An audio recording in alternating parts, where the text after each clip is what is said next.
Nous sommes aujourd'hui le 20 mai. Le 20 mai, c'est la date de décès de Shir Bachir Ebrahimi, qui est décédé le 20 mai 1965. Alors Shir Bachir Ebrahimi, il est né en 1889 à Ouled Braham, donc dans un petit village où il était donc dans une famille bien sûr de savants, et son oncle était un grand savant qui lui a enseigné la religion. À 14 ans, il avait une telle maîtrise de la religion qu'il était capable de débattre avec l'ensemble des savants. Ensuite, lorsqu'il a grandi donc dans cet environnement un peu, on va dire, isolé en pleine campagne, il a décidé donc d'aller rejoindre son père qui s'était installé en Orient pour fuir le code de l'indigénat.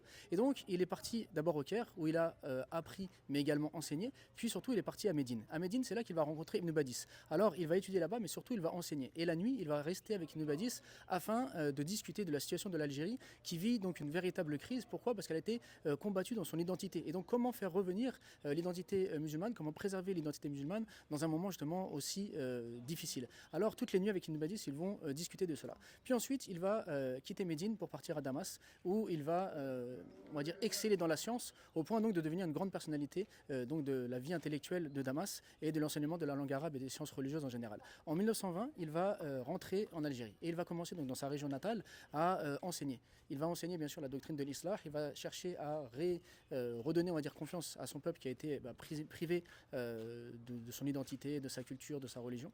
Et il va même ouvrir un petit magasin pour vivre. Et dans ce petit magasin, donc dans l'arrière-salle, eh bien, il va faire une école coranique, on va dire clandestine, dans laquelle il diffuse son enseignement.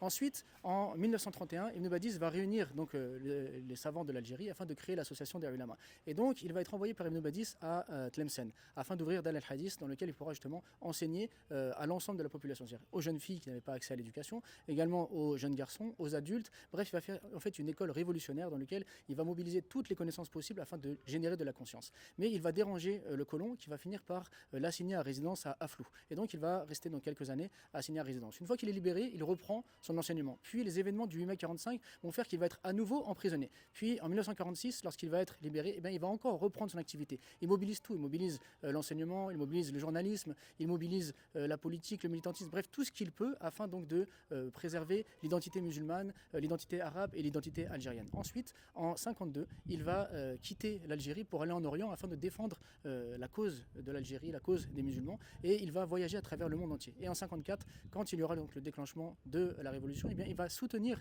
la révolution à partir du Caire. Et au moment de l'indépendance, il va revenir en Algérie et il sera celui qui fera la première khutba dans la mosquée de Ketchaoua, qui avait été transformée donc en un lieu de culte catholique, qui redevient une mosquée, et c'est lui le premier à faire la khutba donc de l'Algérie indépendante. Et donc par la suite, quelques années après, il va décéder donc le 20 mai 1965. Donc aujourd'hui, on commémore les 60 ans de son décès. Qu'Allah lui fasse miséricorde, c'est une des personnalités les plus importantes de l'histoire musulmane contemporaine. Il faut absolument connaître son œuvre, lui qui a participé à cette révolution spirituelle, culturelle et religieuse qui a vraiment eu un impact énorme sur l'Algérie mais sur le monde entier également.